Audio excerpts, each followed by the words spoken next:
بسم الله الرحمن الرحيم الحمد لله رب العالمين والصلاة والسلام على أشرف الأنبياء والمرسلين نبينا وقدوتنا محمد عليه أفضل الصلاة وأزكى التسليم اللهم علمنا بما ينفعنا وانفعنا بما علمتنا وزدنا علما يا رب العالمين. So, moving right along.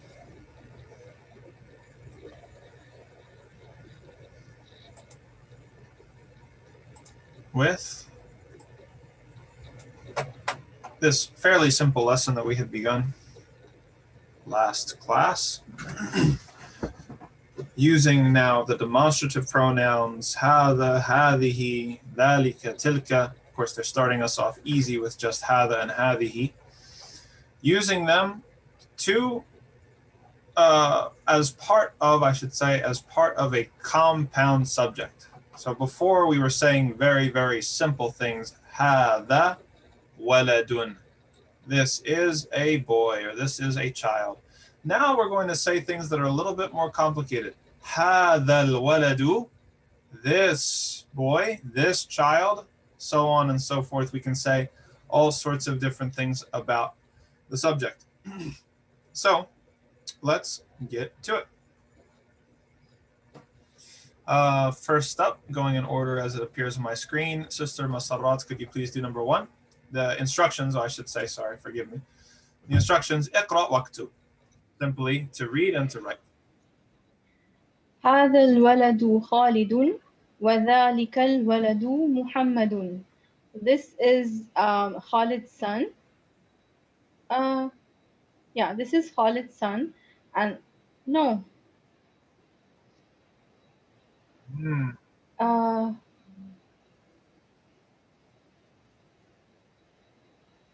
I don't know.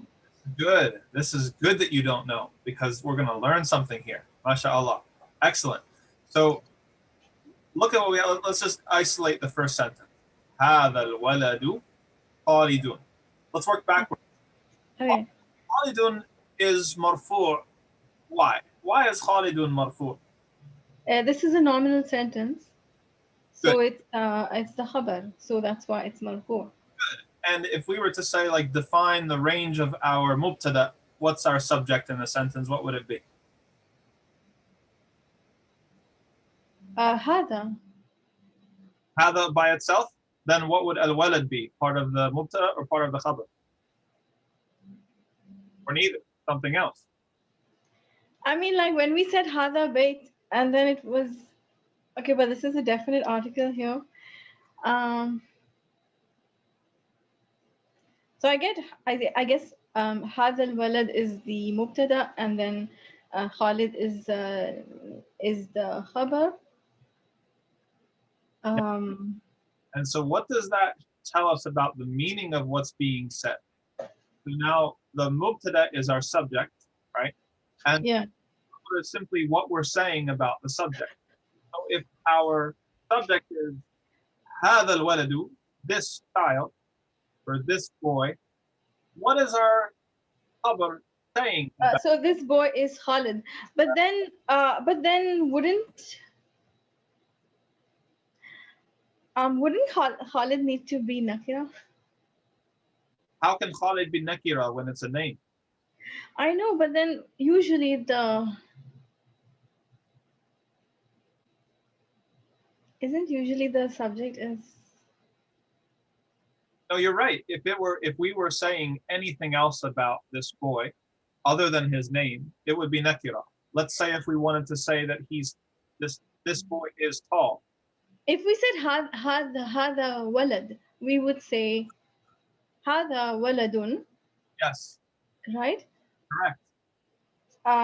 But here it's a name. That means it's definite. Yes, because we're not saying that. We're saying something different. Okay. So this boy is Khalid and that boy is Muhammad. Very good. Very good. No, I'm very, very happy that we started with you and that this happened, because this is exactly the lesson of this part of the book. And it's a subtle one. It's a very subtle one to distinguish between what is exactly the difference between what we're saying here and what we were saying last lesson. And working backwards clarified it for us because we realized that the khabar is information about the mubtada, right? If we don't know where exactly the mubtada ends and begins, then we're going to have a hard time understanding what the sentence is trying to tell us. Once we realize that هذا الولد is the entire subject, now what's left over is only information about the subject. And you saw that as soon as we identified what was the entire mubtada and what was the entire khabar, the meaning became clear. Is Khalid, right? The only doubt that remains is exactly what you said. How come this is the khabar by itself and it's ma'rifah? The answer is simply that it's just because it's a name.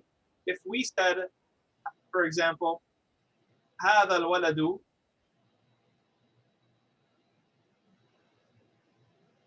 طويل, right? It's tall. Mm-hmm. Then that would be nakira. Yes, 100%. And then if this was actually the son of Khalid, then walad would be nakira, and then Khalid would be majroor, right? Yes, correct. So if Okay. we would say then hada, and this is more similar to instructions that we had done previously, hada ibnu, right? Hada ibnu Khalid. Also, walad wouldn't work in that case. Oh, I'm sorry. Yes, we could use. Oh, yeah. That was just a Freudian slip. We could use walad, but we wouldn't be able to use al walad Right. because since it's mudaf, it's the thing being possessed. It's nakira. So then we would say hada waladu Khalidin. Well, it's not nakira per se. No, it's ma'rifa, but it doesn't have. It's marifa because of the construction, but Yes, right. exactly. But more important for that, like given more important than whether it's ma'rifa or nakira, is that this is no longer part of the mubtada, right? Waladu here is part of the khabar. Khabar, yeah, right. Your hada is only the mubtada. Whereas Right. moving al-waladu to the mubtada has consequences for the meaning of the sentence. Now what we're doing is we're simply making our subject a little bit more precise. Before, we were just saying hada and pointing and assuming that the listener is going to understand what our subject is. Now we're using our words to be a little bit more precise. Hada al-waladu, this boy or this child, and then we're going to give information about that khabar, information about that mubtada. Okay. So, I mean, also it's a bit redundant. Like you could just say this is Khalid, but anyway. You could, but you know, if for example, there was a boy and a girl, or a bunch of children around, or Right. you know, multiple boys, and you were giving emphasis, like هذا الولد خالد, right? In this case, you know, these sorts of things become a little bit more important. You're right. Your basic point is completely right. But another thing, part of fluency, is developing multiple ways to say the same thing, right? So we've seen saying it one way with the one word al-walad as part of the khabar. Now we've just shifted that word to the mubtada. Did everybody listen? Oh,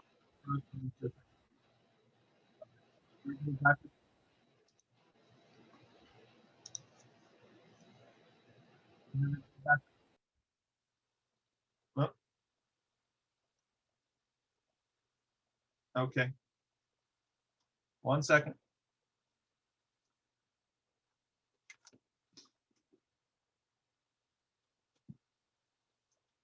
Try to. I think it's better now. Now? I can hear you.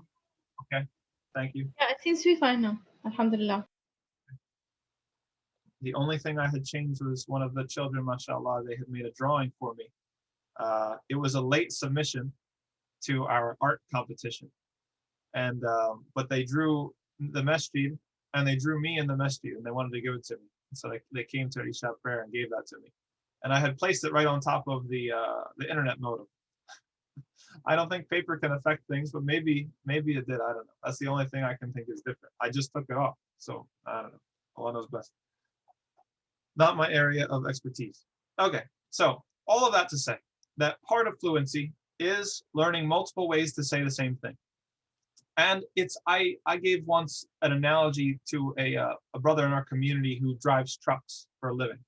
He said, somebody who just understands to put their foot on the gas and drive is different from somebody who takes the engine out and takes it apart every single little piece and spreads it on the table and knows how to put it back together again, right? When we're doing things like this that are a little bit subtle, maybe seem a little bit redundant, they're actually part of kind of deconstructing the language, determining the scope of how flexible things can be, finding out multiple ways to say the same thing that don't have entirely different meanings, but have different shades of meaning or different points of emphasis and things like this. This is part of fluency. And so it's a worthwhile exercise, and I'm very glad that we went through this first exercise. So let's move on to number 2, Brother Asim. هذا الرجل مدرس وذلك الرجل مهندس. Very good. Translate that for us. This man is a teacher, and that man is a engineer. Very good. That's correct. Excellent work. Moving right along to the Sayyid family. Someone from the Sayyid family, tackle number 3, please. Okay. هذا الكتاب جديد وذلك الكتاب قديم. Very good. Translate that for us. This book is new and that book is old. That's fantastic. And now we're seeing the utility of this particular formula, right? As we're saying, this book is new, that book is old. Much more specific than just saying this is old, that is new, or vice versa. Now we're able to give a little bit more specific information. Brother Muhammad. Sorry, I have a question. What would be different if we didn't want to say this book is new, but we wanted to say this is a new book? You would say هذا كتاب جديد. Okay, so it would just be nakira then. Yeah, exactly. Okay. That's a really good point too. Shifting around like the al-kitab between the mubtada and the khabar gives different shades of meaning. So هذا الكتاب جديد, this book is new, is different from saying هذا كتاب جديد, this is a new book. And in fact, they would both be different responses to different questions, right? So that's a very useful question. Good. Brother Muhsin, number 4, please. Sure. هذه السيارة لعلي وتلك لخالد. Very good, except you have only one mistake in your reading. What work does Li do? Oh, Li. It's possession. Yes. It's not Liyun. Right. So what would it be? Lialiyu. Yin. I think yin. Oh, maybe it is yin because it's Li. Yeah, Lialiyun. Aliyin. Yin. Listening to your wife is always always rewardable in Islam, and now it's doubly rewardable because she's right. Yes, Li aliyin, Li khalidin. Right. Li is one of our huruf al-jar. They're one of our prepositions that make something majroor after it. And so this is, yes, Li makes Ali from Aliyun, which he would have been correct before it would be Aliyun. But due to the Li, it becomes Li Aliyin, Li Khalidin. And could you translate that for us? This car is Ali's and that is Khalidin. Or this car belongs to Ali or that car belongs to Khalid. Yes, fantastic. Good job. Okay, moving right along to Brother Tamim, number 5.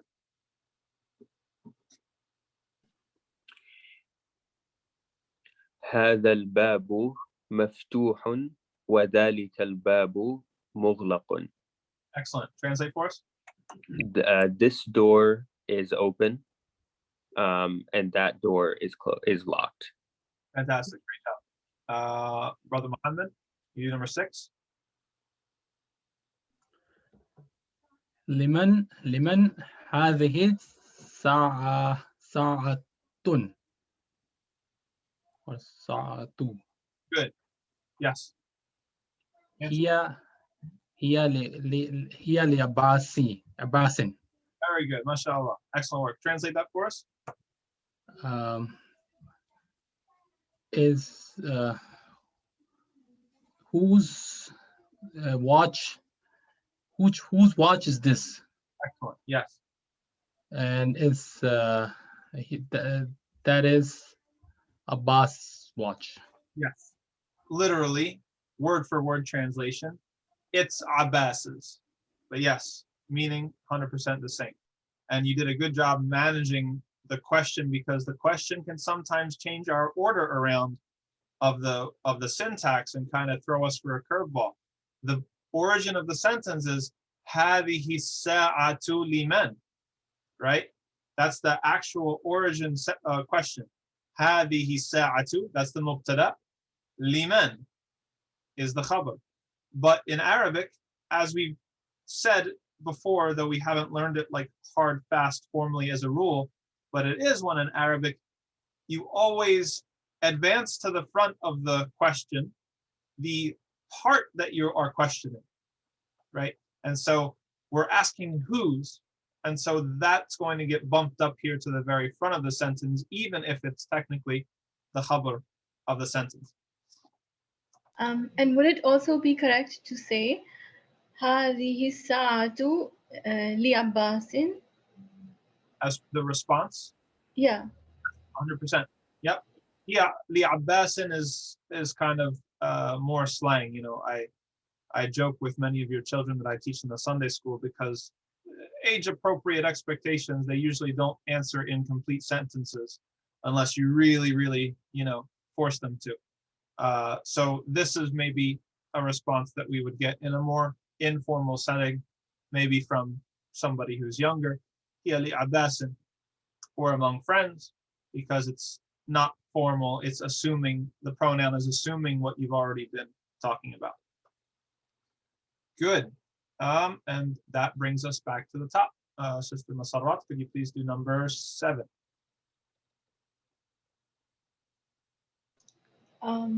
أهذا البيت للطبيب؟ لا، هو مدرس. Is this the doctor's house? No, it's the teacher's house. Very good. Well, good job. Number 8, Brother Asim. هذه الدراجة لابن المؤذن؟ نعم. You did a great work. That was probably the most challenging one we had to read so far. Lots of things going on here phonetically, right? We have, we're running into a harf shamsiya, a sun letter, which is dal, right? And so he had to skip right from the he and hadihi into that dal, which has a shadda, but they didn't write. Same thing at the end of ad-darajatu. We have libni, we have a hamzatul wasl here, and it had to go into another noun with an alif lam, this time with a moon letter. So a lot of tricky things going on, and he managed it, mashallah. So translate that for us. Does this bicycle belong to the mu'adhin, the caller to prayer? Yes. Good. What's ibn? What's the function of ibn? Oh, sorry. Yes. Does this bicycle belong to the son of the mu'adhin? MashaAllah. And now we're Yes. seeing, we're going to be stacking, right? All that we've learned before, because when we're just doing, okay, هذا الباب مفتوح, that's very, mashallah, easy, simple. It's isolating concepts one at a time. But once we start stacking the things that we've learned on top of each other, look at all we have going on here. We have the feminine, right? هذه الدراجة instead of the masculine, right? We have a question. We have the possessive construction, and we have jar and majroor, right? With the li. So we've got almost everything that we've learned up until this point just packed into this one example. So it's a very rich example. Good work. back to the Sayyid family, number 9. من هذا الولد Good. هو طالب من العراق. MashaAllah, you did very well with that. This is a deceptively simple one, and it didn't throw you for a curveball. You nailed it. So what does it mean? Who is that boy? He is a student from Iraq. Yes, exactly, 100%. Very well done, right? All these complicated questions, they reverted to the kind of more simple question, which is one of simple identity. Who is this boy? Man هذا الولد هو طالب. He is a student, nakira. This is our simple sentence here. هو, the mubtada, طالب is the khabar, or at least the first part of the khabar. طالب من العراق, from Iraq, which is what we would say in English, literally the Iraq. So grammatically, all of this is the khabar. طالب has dhammatan because it is khabar. And then min al-Iraqi is preposition and what comes after it in the genitive case, jar wa majrur. Good work. Number 10, Dr. Musa. ذلك البيت جديد لا هو قديم جدا. MashaAllah, and some of us can relate to this. Translate that for us. Right here. Is this house new? No. This is very old. Right.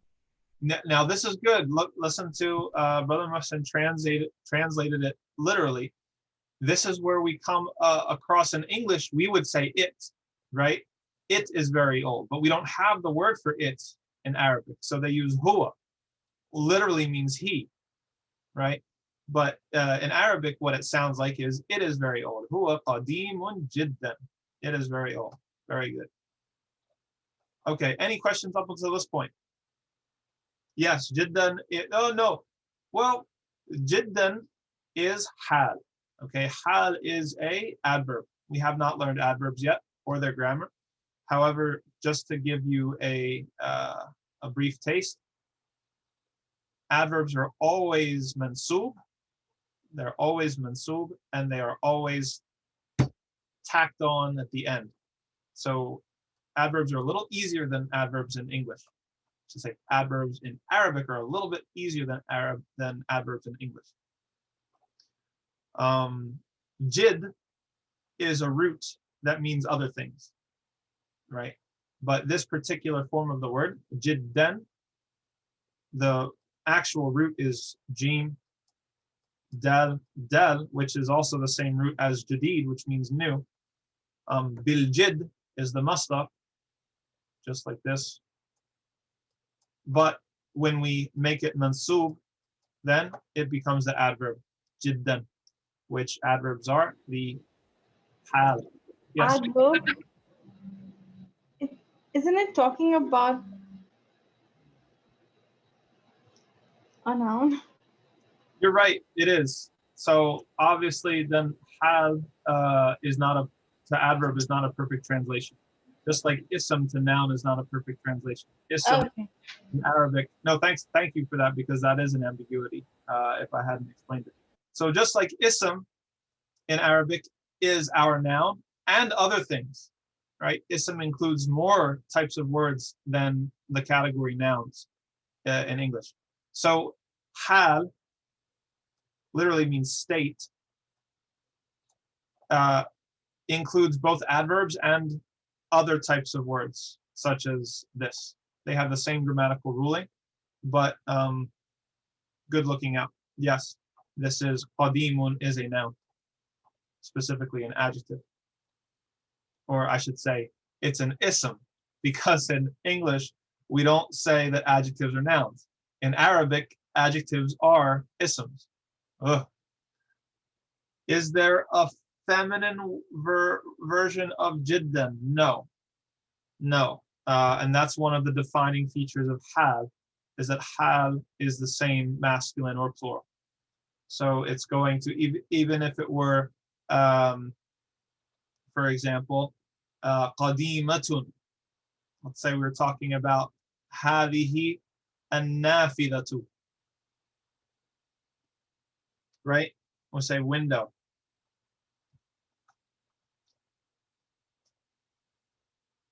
هذه النافذة قديمة جدا. This window is very old. Nope, it would still be جدا. Good. Okay. Anyone else? Any other questions before we keep rolling? We're doing really great.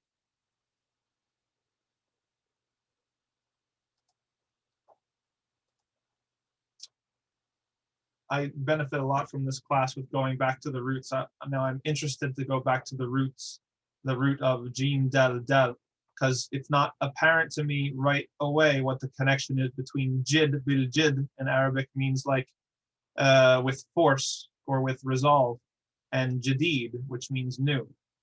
So I'll have to look that up. Oh, we just have two more. So we had complete with the sayas. Brother Muhammad, could you do number 11? هذه السيارة من اليابان وتلك من سويسر.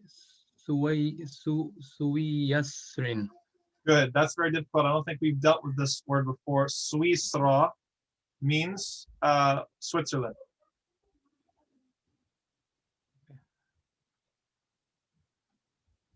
All right. Suisra. So translate that for us. This car is from Japan and that car is from Switzerland. MashaAllah. I've never heard of a Swiss car company. Maybe you are. Yes. If it's like the watches, it must be good, right? Excellent work. Good. Also, MashaAllah.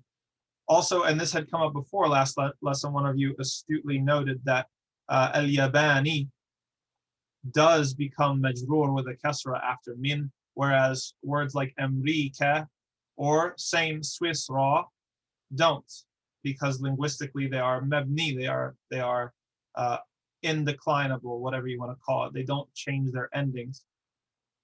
Words like Swisra and Amrika are very, very foreign words in Arabic, whereas Yaban does follow a phonetic precedent in that type of pattern. Yaban, Ilan, Ghislan, Kelban, all these sorts of things, that is a familiar phonetic pattern to Arabic speakers, and I'm guessing that's the reason why it's allowed to follow normal grammatical rules.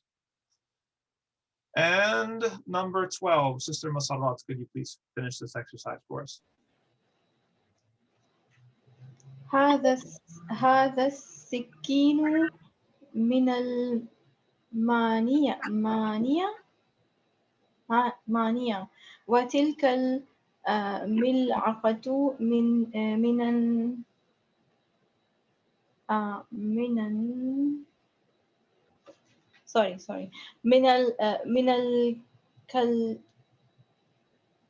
الكلترة. Now, can you decipher what country that's supposed to be from the phonetics, or no? مانية. Almania is German, and this is an interesting thing about Germany. Oh. In several different languages, it has different names. So Germans call it Deutschland, English speakers call it Germany, and then other languages, I think Turkish as well calls it Almania. I'm not exactly sure where that comes from, but what about the last one? We should have spoken about a German car and a Swiss knife, and that would be easier. I'm sorry, say that again? We should have spoken about a German car and a Swiss knife, and that would be, I think, more appropriate. MashaAllah, you're right. Enkeltara. Jolly old England. Enkelterra is. Oh. Yeah. Okay. Yes, not very intuitive, but place names and country names are some of the hardest things in a different language because sometimes they're very, very different. So Almania is Germany, and Inglaterra, because think about it, in Arabic we do not have G. We don't have the G sound.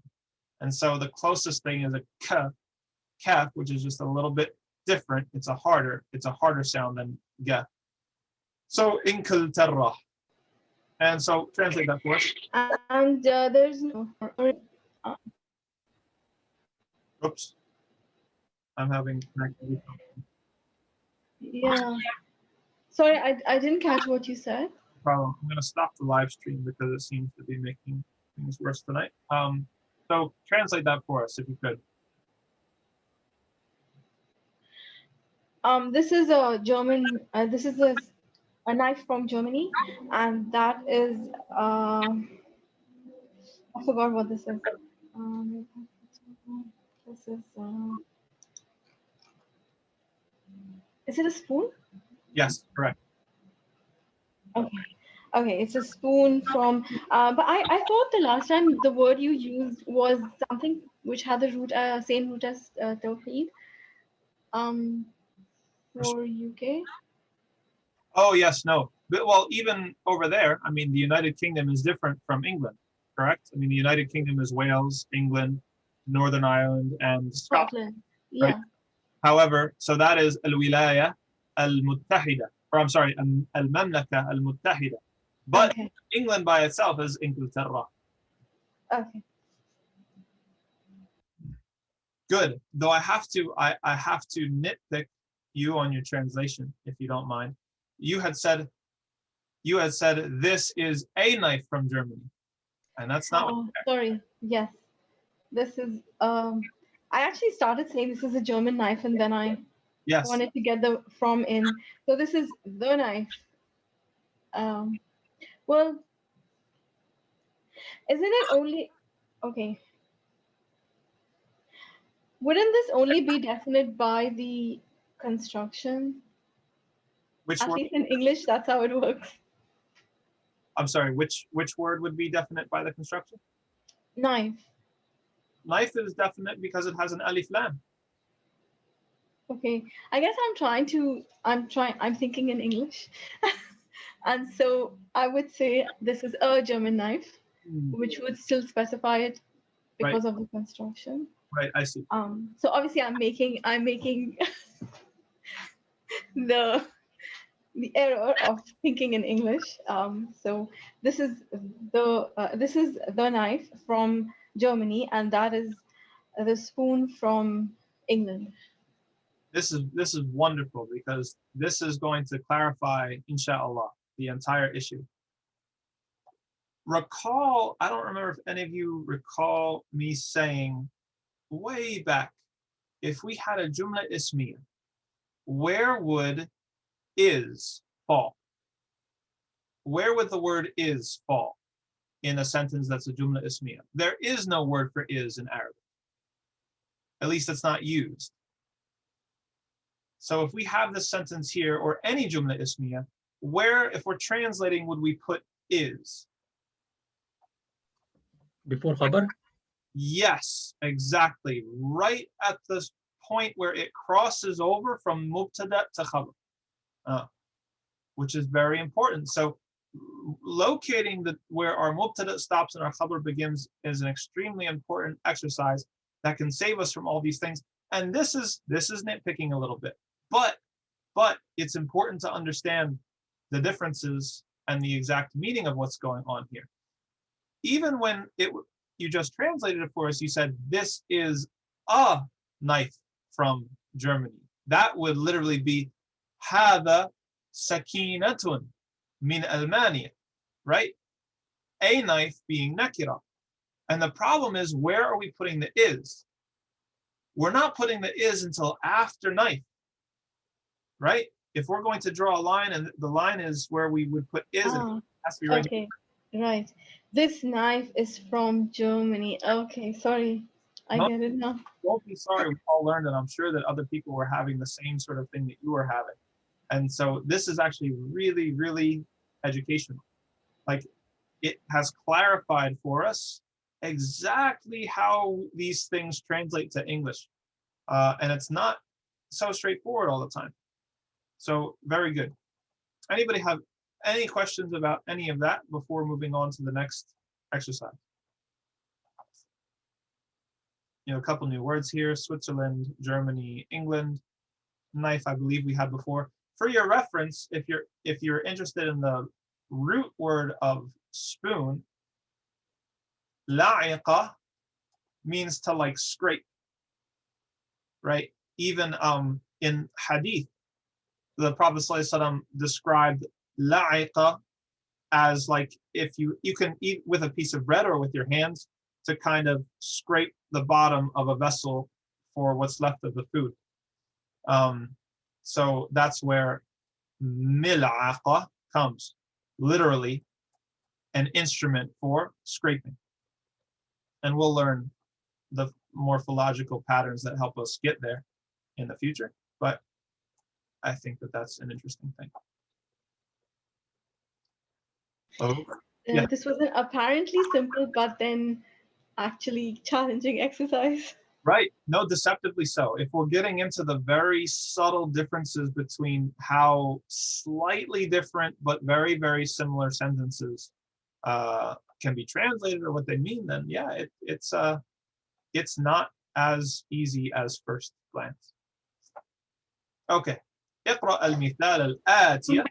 I'm so sorry. Can I just ask, if I wanted to say this is a German knife, then I would say there would be no definite article here, and then I would say just Nomen, right? So just the country. Yes. So if you wanted to say this is a German knife, you would say, you know that your mubtada would only be hada. Hada, yeah. Right. And then I would say Sikinu. Yes. No, Sikinun. Sikinun. And then would this definite article be here? Almania. There's two ways, right? So the first way we've learned and you can do, and the second way we haven't learned yet. So the first way, and this is not exactly what you want to say, is هذا سكينة من ألمانيا. This is a knife from Germany. Okay. To specifically translate exactly as this is a German knife, we would have to use a form that we have not learned yet. So we would have to say هذا سكينة الماني with a shadda on the ya. We haven't learned that yet. So this is how you go from like America, America, to Amriki, which is American, right? The L at the beginning of Germany seems like it's not a definite article, correct? That's a very good point. Yes, I don't believe that the alif lam there is a definite article, but I could be mistaken. I'm not sure, to be honest with you. Is it like al-Yabani, the Japan, or Almania? Mania. I don't know. I can see it going either way. If it's a simple transliteration, then it would not be an indefinite article because Turkish does not have the same definite article, and it has Almania as the same word in Turkish. So I would lean to what you said. But if I were to put that word on a Arabic phonetic speech pattern, then I would say that it has too many letters, and alif lam would have to be part of the thing. Albania.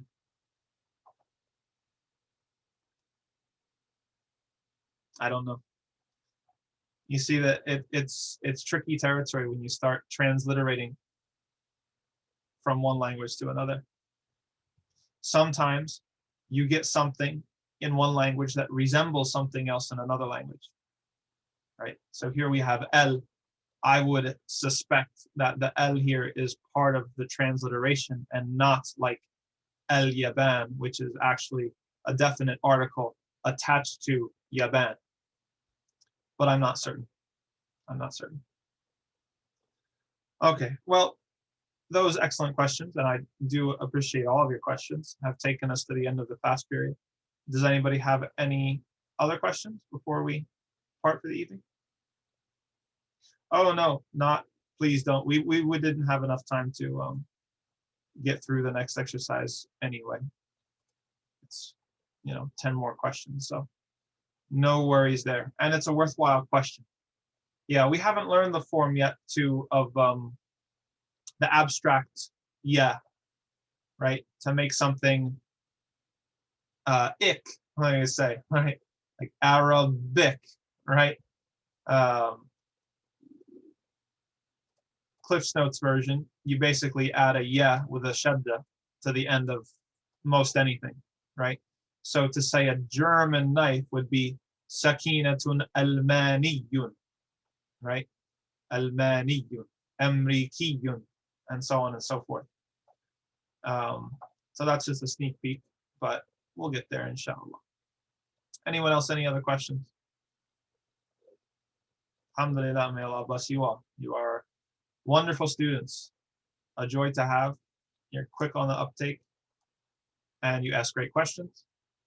And I like the balance of staying on topic and getting productively and beneficially tangential that we have in this class. It's a nice balance. I mean, well, yeah. Okay, if that's all for tonight, then I will see you next time, inshallah. Assalamu alaikum wa rahmatullahi wa barakatuh.